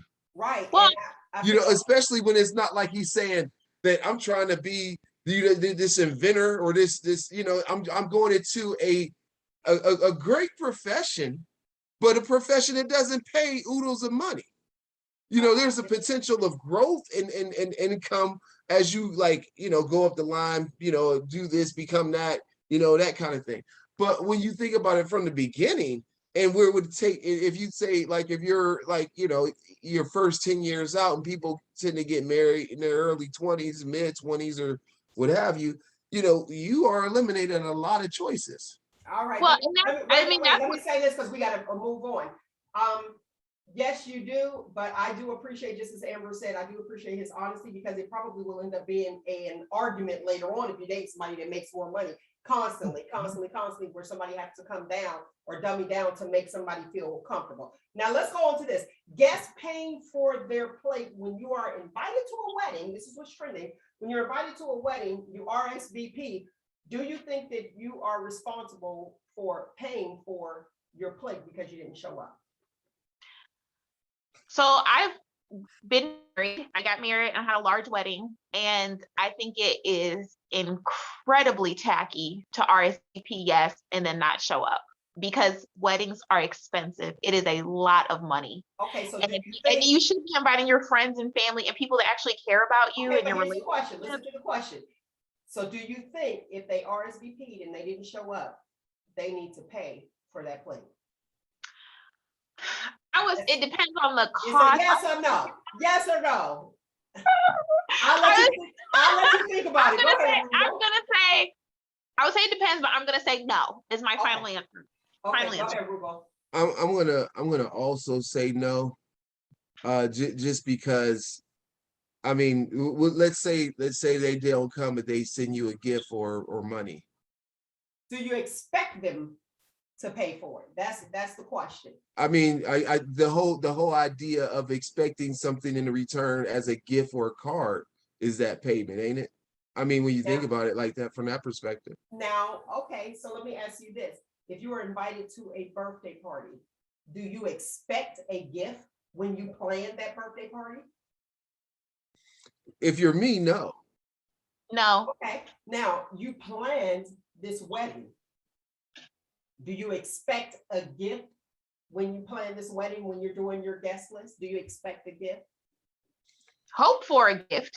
Yeah, I would agree with the hope for, just because I mean, the idea is come join us for this celebration, come join me for this celebration. But I think the culture is one where where when you think of marriage, you think of like helping this new couple into that next phase, and usually that's done with some level of gift that is usually in some cases financial, or a toaster, or a punch bowl, or whatever it is, So you something that's plan gonna. this big extravagant party with I mean, that's on you how big you do the party, because I'm not a person that from my experience, I don't believe in long engagements. But the issue is too, I don't know if you need every bit of fanfare to celebrate something that's been done since humans decide to have monogamy. So You said since but, human, that's a whole nother show. yeah, I'm just saying, I don't know if the cake, show. I don't know if the caveman. Okay, here's my thoughts on this. If you have a party, again, just like the festivals, you planned. I did not tell you to have this party. You said you couldn't afford it. You decided to plan it. I too had a big extravagant wedding, and I loved every minute of it. However, I didn't go into the wedding expecting a gift. If somebody, and I get the fact, that you pay per plate because they said they were going to come and you didn't have to waste your money and they didn't show up. To me, that is rude. It really is rude. But I can't see, and this was like a 50-50 waiver on this thing. They were going back and forth. I just can't. Here's my thing. I don't expect you to pay for your plate, but I know I'm not inviting you anymore. Exactly. There's got to be consequences. Yeah, that's Well, I'm like, oh, I'm done. I'm well, just I not think gonna invite you. so. What if it's like these people who are on the brink of. It's an exception to the rule, like a Okay, hospital, hospital stay or something like that. But to Or just not show up, like uh-huh. who was that artist that bought all the tickets to the concert? The first what? Oh, talking about when 50 Cent bought out the front, Yeah. Here they made money, but you would rather the person to come. So and I look at that like, okay, well, he got paid regardless. But you do want the people there, and I just think that I'll just scratch them off the list. But I didn't ask the lovely people, like, look, I'm back to the festivals again. Why I got to pay to get in to spend money? Why do I have to pay to spend money? You're offering this, but this is your event that you chose to do. Why do I have to pay to shop? Like, no, that's all right. I'll just wait. Well, I think the thing is that we gotta look at when you talk about, because there were people who would have parties at clubs and bars and stuff like that, or halls where they'd be like, hey, you gotta pay to come. I'm having this event. I'm having this event, but I'm labeling it as my birthday, and therefore you come, but you pay at the door. That's whack. But you know what? Is it really whack though? It really is. I don't know. I mean, you to spend my birthday. I think right. Why do you have to pay? Because I chose to have this. Because think about it like this. It might be better if you had a hall and you told people, if you had a birthday and you told people, hey, I'm having this party and it's gonna be $10 to come. Like if you were just throwing a party and you said like people have holiday parties. I went to holiday parties at venues, right? But I had to pay to go to that party. Right. I think if you're paying for a cover charge to go into a club or to an event, my expectations are going to be very high. Yeah. I'm having high expectations. Or if it's something that I'm having, that is a fundraiser. If you have to pay, and I'm going to tell you where the funds are going. But if I'm having a party, that means I can't afford it. If you got to pay for my party, I can't afford it. How about that? And that's the way that I look at it. If I'm having a party, here you go. Now, here's the thing. Like, say if you have a birthday party and you're going out somewhere and everybody has to pay for their own meal, this is how you present it. Hey, I'm going to be at Yamato's on this day. If you would like to join, this is where I'll be. You know Yeah. what I mean? So pay your own, you gotta pay for your plate. But if it's my birthday and I'm like, hey, come, and that means that it's paid for. You came to my birthday party, right, Roogle? Yeah. It was paid for. Because but Well, you have people who will have a party, want you to pay the cover charge and want a gift. Well, I'm just saying like this. In my I'm like, no gift at the door. the other thing the other thing when you have festivals and stuff like that that charge, because when we were growing up in Youngstown, we might have been a little bit spoiled because every festival except for like the Canfield Fair, you know, you could just walk in, you know. But as people began to be more and more bad actors, as people wanted to make a barrier towards you, towards certain people going to these events, they said, oh no, now we're gonna charge you. We're gonna charge you a minimal fee of $3 because we know it's some people that will not pay that money. And then we know it's people who will pay monies, like when people like trash hotel rooms, right? You'd be like, why would you trash a hotel room when they have like your somebody's credit card? You know what I mean? Like you off top, you losing $100 plus whatever, you know, whatever they choose to do, you know, but you do it anyway. Some people, the price of admission gives them the ability to show their ass. Okay.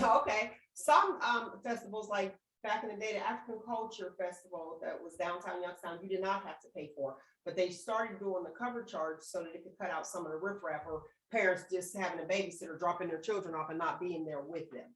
So I get it. Now let's move on to the cancel culture. Well, not really cancel culture with her, but canceling Chrisette Michele versus Kanye with Trump. Remember, she sang his inauguration. Everybody's like, bye, see you. Versus Kanye, who was up there, but they didn't cancel Kanye. What's your thoughts on, first of all, are we letting Chrisette Michele back in? We'll let you handle that one first. Okay, I'll go first, then I'll be right back. But I was gonna say that it's misogynoir, it's a lot of sexism, and that's all there is to it. And that's why she got canceled and Kanye didn't. Okay. I think Kanye had way more social capital going into his decision. I think Kanye had the ability to fall back on those people who enjoy the Kardashians for whatever reason. I think Kanye has people are kind of like, he ain't been right since his mama died, right? So you had some people like, oh, Kanye has a mental health issue, you know, that kind of thing. I think there's a bigger scope on, he has a bigger spotlight on what he has accomplished in his career prior to that. He made Jesus walk. Come on. You know what I mean? I mean, like he, you know, I mean, like he had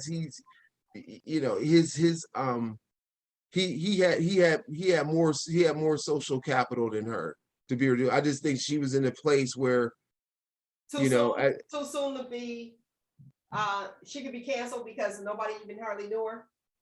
Because she's like, I think so. I think she's like neo-soul type. I think that could be the case. I think it could also be the genre of music too. It could also be the fact that people still want to collaborate with Kanye because he make hits. It can also be the optics at the time. The optics at the time is that you got this figure that's so polarizing that no one's trying to to the point to where they getting marching bands from colleges and high schools to be at his thing because nobody wanted to take the chance of aligning themselves with him. And you know what I mean? So I mean that wasn't just a black thing, that was a white thing too. You know what I mean? Nobody was aligning themselves with him.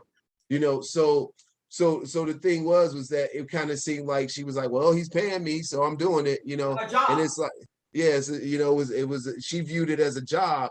Other people took it as a statement when you would be like, you know, I mean, because like part of my problem is that, you know, I talk to people, they say, well, why wouldn't you vote for him? And I was like, it's like because he's a Republican or whatever. I was like, no, it's because like he's done crazy shit that he's not been held accountable for. You know what I mean? Like he to his own admission, you know, his sexual assault on women, you know, to the finding that he swindled millions of dollars from people who were going to a school to be educated by him. You know, all those particular things. And then at the point of that, she decides to be that person when she doesn't have the social or the social credibility to take that risk. Yeah, that was a risk. You know, I mean, because I mean, at least right off scratch. Yeah, at least Kanye at the time, after the time, it was like his wife was all over there with Trump as he was pardoning, you know, black people who was unfairly sentenced and all that other stuff. You know, so when you look at those kind of things and the timing and the optics of it and the ability to be able to lose like because like my son's a Kanye fan and it's not like he like Kanye over everything, you know, but the point is that like it's the same thing with like for me and Tom Cruise. I remember people was upset with Tom Cruise when he was jumping up and down on Oprah's couch and all that stuff, the Scientology. And I was like, I don't go to see Tom Cruise for spiritual advice or anything like that. I go to Tom Cruise for one thing only: 2.5 hours of kick-ass movie. That's it. You know what I'm saying? That's it. You know, but the other things that he were doing, they didn't go against my, when I say go against my value system. I believe a man, a woman, a person has the ability to practice any religion they want to. That's why America was founded. You know what I mean? So who am I to say that he shouldn't do that? I would be a hypocrite, right? If I'm standing for with the freedoms. Yeah. Amber, what's your thoughts on Chrisette Michele versus Kanye being accepted back in? I agree with him. I think he's making very valid points. I would just say, like, similar to him and Tom Cruise, like, I disagreed with her choice, but I wasn't going to stop supporting her just because I disagree with this particular choice. And, you know, maybe she needed the money. I mean, you know. Well, I'm saying I don't know. I know who she is. I'm forgetting what her face looks like, but I damn sure can't name you a song. Mhm. I can't even do the melody. I can't even do a melody for a song that she has. Because she wasn't out there yet. So okay, I can see that. Speaking of Chrisette Michele, let's talk about Candace Owens really fast. Candace Owens, we know her, they call her air quotes I'm using, Uncle Tom. Oh, that one. Okay, yeah. See, you don't even know her name. That's good. Yeah, I know. Yeah, at first I thought you were talking about the housewife lady. No. Candace Owens, she put out something about she didn't have the vaccine, the COVID vaccine, and she didn't get sick, and she laid in bed with her husband, the whole nine. And don't quote me on this, guys. Look it up. Whatever she was saying is that she was there and she's never gotten it. Some people felt as though that she was boasting. What's your thoughts on her saying she didn't get the vaccine and she never got COVID and she's traveled, she's never worn a mask or anything like that? Do you think that's just looking for the notoriety, or? I think part of it is that where was she traveling to? Because when everything was going down, no one could go anywhere. Oh, so yeah, now that's a point. You know what I'm saying? Like, so yeah. So what is she saying? I mean, like for example, she may have been a lucky person, and guess what? She probably could have caught it, but didn't have any symptoms. Who knows? We don't know, but we do know Herman Cain went to a rally and his ass dropped dead 2 weeks later from COVID. You know what I'm saying? So I mean, like, so just to say that you were lucky enough not to have been sick does not reduce the fact that you can that it's killing people. I mean, I'm on the flip side of that as far as, like, you know, I mean, I probably did everything that I was instructed to do because I thought it made sense. Like, okay, I want to stay away from this person wearing masks here and there.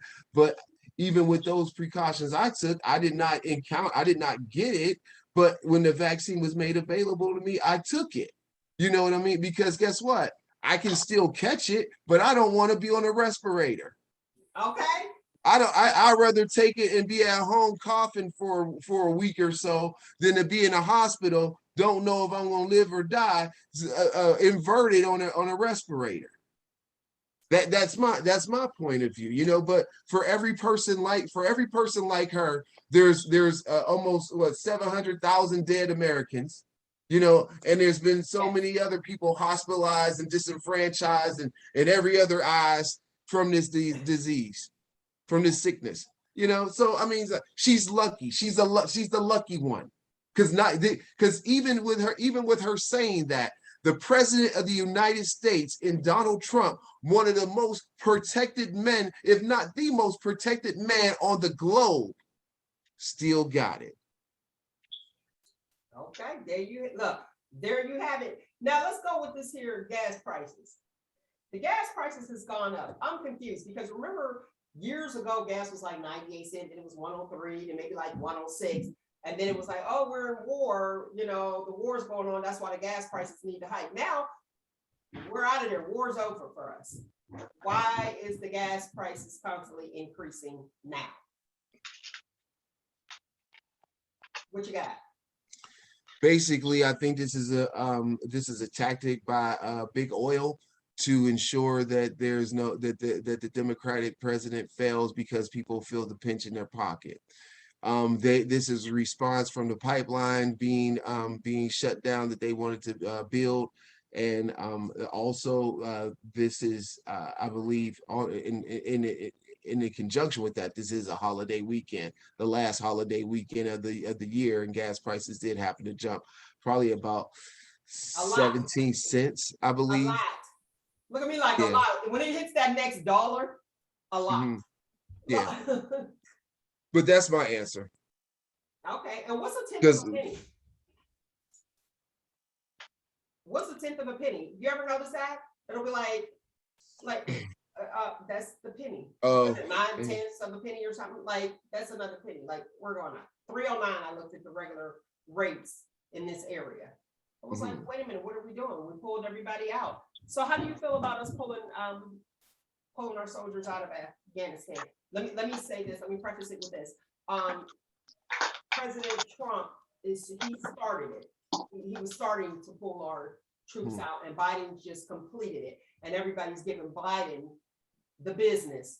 So what's your thoughts on that? They're giving him the business as if he decided this is what we're doing right now, and oh, he's horrible, oh, he's this, but this was in action anyway, prior to him taking over, you know, the seat. Go ahead.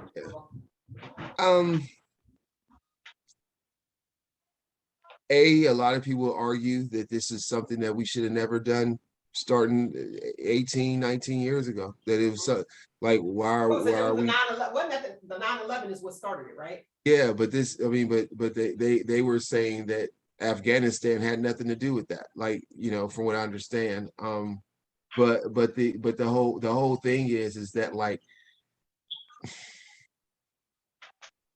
if you are fighting against people who have a will to say, I believe in this cause so much that I'm not even going to see it through to the end because I'm going to strap myself with dynamite and run into a crowd. Okay. Well, think about that level of and I shouldn't even say commit because it's insane, you know.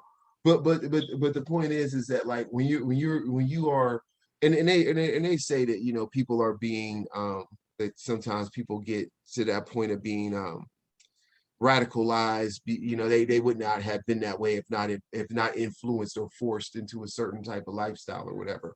But it just feels to me that when you take on something like that, what is the level of seeing it through? What's the level, like, what are you prepared to do to stop what you think is the wrong thing? And I just think, like going into this, like the level of casualty that would have taken place to make a shift in that region would never have been achieved through taking the steps of the Geneva Convention. to like preserve life and the negotiate and all that kind of stuff. I just kind of feel like it was just one of those things where it just seems to be like you had to go in there. Like how are you going to change that situation? I don't know. Okay, you want to add to that, Amber? Yeah, I agree. And it's so funny because my family and I were talking about it the last time we got together, and there was a documentary about the atom bomb and Hiroshima and Nagasaki. And one of the generals at that time wanted to drop 50 atom bombs. And I think it was on Hiroshima. And it was just like, okay, talk about excessive. That's a little bit excessive. We just did one. And I do feel like we'd have to take it to that kind of level. If you, like you said, we would not be honoring the Geneva Convention whatsoever. I mean, to actually have an impact, it does seem like it was pointless. It does seem like we didn't need to be there. It wasn't our issue. And when you're exiting out of war, it's always going to be messy. People are going to get left behind. And then on top of that, it was a kind of like it wasn't a fruitful war. Like, what was the people that packed for what? What was it for? So it's just really kind of sad all around. Yeah, I mean, what did we? I mean, granted, I mean, it's just kind of. I mean, and the thing is, I feel bad for those people over there that are really being subject to, like, feeling like I've seen this video and where these people were trying to hold on to landing gear of airplanes, hoping to, I don't know, that they were falling off of these airplanes trying to get out of there. You know what I mean? And it kind of makes it almost makes me feel like, well, damn, should we have left? I mean, and if we were going to leave, I mean, why did we make this? I guess the thing that people are upset about is for some reason we made this arbitrary timeline of when we needed to get out. And it's kind of like, well, I mean, could we just took some people, at the time, whatever. And it just, that was the thing for me, was just like, how did this timeline get set up? Like, why was it like, we were like, okay, this is the day. Well, I think that it's because it's about money. And like most wars, it's about resources and wealth. But America has spent a lot of money on this war.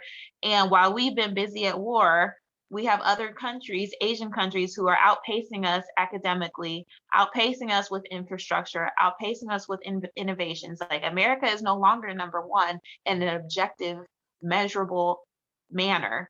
And the things that we can measure, we are no longer, and then not only that, we are far from number one. And so I do believe that we as a culture, as a nation, need to refocus on building up our country and not trying to be the world police. Okay. All right, moving on to our last topic is Little Nas X trending again. And he has a photo out. Roogle, did you see the photo of him being pregnant? This is the Old Town Road young man. I've not seen any of his, like, I didn't see that devil thing that he did, or whatever, the lap dance. I didn't see that one either. Well, now he put out there's a photo of him being pregnant. You know how women take the maternity shoots? You saw it, Amber? And yes, I did. And I saw the video. And it has Montero is Montero video. Yeah. Montero video. He's putting it out where he's showing that he's pregnant. Now you have some people that are saying that he's making a mockery, he's going to confuse the children and all that extra stuff. With Q, Funky Dineva, which is on a YouTuber, I was listening to his comments, and he was saying that people, I'm paraphrasing, he was pretty much saying that people who say the children is going to influence the children, pretty much like they're full of it. And then he started saying, like Miss Robin Williams with Miss Doubtfire. That was Robin Williams, right? Dressed like Miss Doubtfire. Tyler Perry made millions off of Medea being a female. However, and he went on and he added more people who were acting as females, but in this particular photo, it is him being a man being pregnant. Now, words of the curve, look, the internet, the INNA, the internet is saying that Lil Nas X trolled Drake because Drake's album, Loverboy, Certified Lover Boy, that's what his album is called. And it released yesterday. And it has a bunch of pregnant emojis. So now his Drake Lil Nas's album is supposed to be released September the 17th. And it has what the emojis, the male emojis being pregnant on his. Now, some people feel as though that it's a stunt that he did that so that his name is still out there. And it's almost like, what's her name? The one that had the booty out at the NBA. Lizzo. Yeah, it seems like it's a little Lizzo-ish. Like, you know what I mean? And I have to say, Lil Nas X, he is talented because I love that song. That, you know what I mean? And I like his music, like the beats bang. The beats they do bang. However, it's like he wants to be seen and he's doing things to trend where we're looking at and I'm going to say it, the foolishness of it and not his talent. Looking at his antics. Let me say that, his antics. Now, I just feel like being a pregnant male, come on. You know, to each his own, you do your thing. And Q had something to say about that. He was like, people need to be who they are. I totally agree. People need to be who they are. But find you. Be who you are. Not the antics. You know what I mean? And it's interesting that you have people who are gay. And I'm not saying all, because, you know, I love my gays. However, you have, you have those who are making a mockery and then they go and revert back on, oh, I'm being picked on. Meanwhile, they're picking on people. And I'm like, come on now. So it's okay for you to say what you want to say about other people. But then when somebody says it to you, now you feel like you're being picked on. Come on now. And let's go to the science. A pregnant male, stop it. Go ahead, Amber. Well, couple things. Because this doubles back to a conversation we had a while ago. But as far as like the transgenders and the athletes, to me, I found it distasteful. I think it was definitely a publicity stunt, and that's fine. But I think it's making a mockery of womanhood. Yes, and as a female. And not only that, but the risk that women assume in giving birth, particularly Black women, because he's a Black man.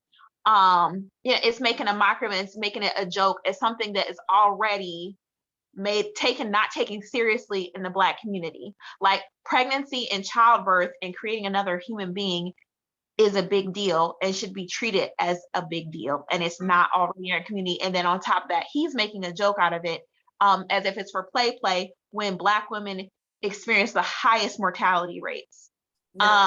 Infant mortality rates. That speaks, would you say, Roogle?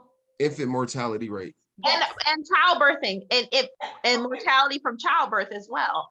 Okay, and that's my point. So you feel like people are picking on you when you are actually picking on people. And that's how Women. I feel. And as a female, I feel like it's absolutely. the gays and the transgenders. Hold on one second. And it's like, we know what we go through and being a female, but we can't say anything because if we, being female, say something about it, now we're picking on you because you want to go to, because I'm gay. Come on. Well, I think, you get the homophobic label gets tossed, or the transphobic. And I think it is getting to a point where women are banding together saying, I don't call me whatever you want to call me. That, this is not okay. And that's when I saw the image, that's what I thought. I was like, oh, okay, so childbirth is a joke to you.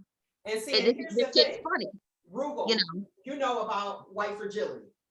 Mm-hmm. You want to explain what white fragility is to the listening audience?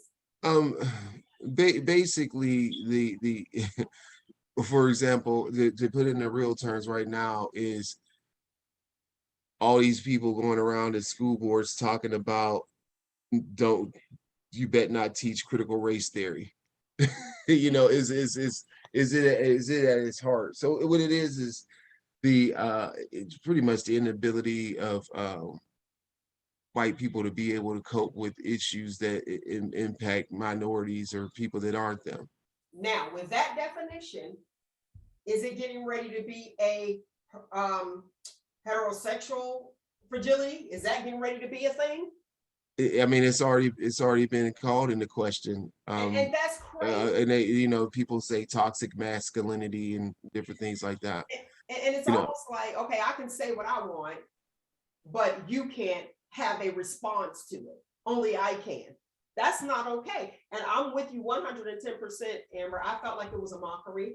And I'm like, you will never experience that ever. well, and it's like, and this is what you put out. Go ahead, Roogle. I brought up an article. It said that he basically he posted this pregnancy photo shoot to promote his album. That's what I'm saying. But look Yeah. at the picture is offensive to me as a mother. As a woman, as a mother, as someone, as a human being who's gone through childbirth, I didn't think that shit was funny. No. I wonder, and I mean, I don't listen to his music. The only song I know is Old Town Road, and I didn't really think that was all that great. But that's just my perspective. I haven't heard anything else he's made. Now, go ahead. But I just wonder if this photo shoot for his album is tied into that lap dance with the devil. Good question. I think it is. I think he's And like I haven't seen that video. Oh, I'm sorry, go ahead. It wasn't, I mean, it was just basic, like biblical story visualized. I think it's normalizing Satanism or occult followings and things like that. But there's a lot of things going on in our society that's trying to normalize that and make everything cool and everything's okay. And I think that one of our biggest failures as a society is we are removing shame from our culture. You're not supposed to you're not supposed to feel ashamed of nothing. You can do nothing wrong. Nothing should you shouldn't make anyone feel ashamed for anything. And I think it's backwards, and this is a part of it, and this is the end result, you know, when it's just like, okay, that was wrong, you know. Okay. You can't say that to people. All right, I do want to put this out here because we're coming to the close. Drake, who didn't do any of the extra antics, his album, as of yesterday, September 3rd being released, is streaming at #1. That's what I had to say. And also for that Old Town Road, it was a lot of children that liked that and became fans.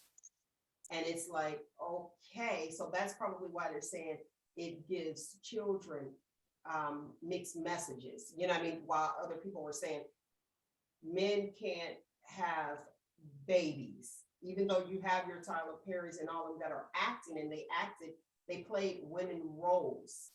So it was a woman role, everything, not a full man face with, you know, the stomach being out. He's an artist, and, you know, his stomach protruding. I just thought it was just too much, but that's just my opinion.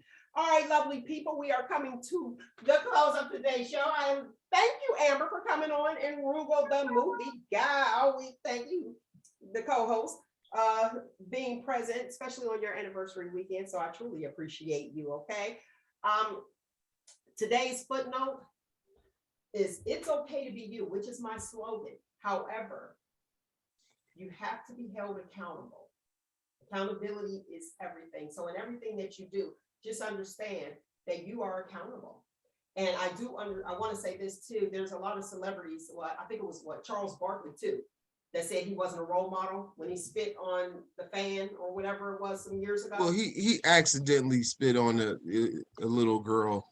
Okay. I remember I was watching the game. I remember it, but yeah. It's like, I spit. And he's like, I'm not, wasn't that him that said he wasn't a role model? It was something else. He used to get in fights and stuff too, but he was saying, yeah, I ain't a role model. I'm an athlete. So, but when you are in that celebrity realm and you get there, little people look up to you. They're always watching. All right, my lovely people, that is it. Thank you so much again. I had to just put that out there. find you, embrace you, most importantly, always, always love you. Until next week, people. Shop Talk right here on your favorite podcast. Check us out. Let's Shop Talk. That's it. And like us on all socials. We truly appreciate it. All at Shop Talk with Mel.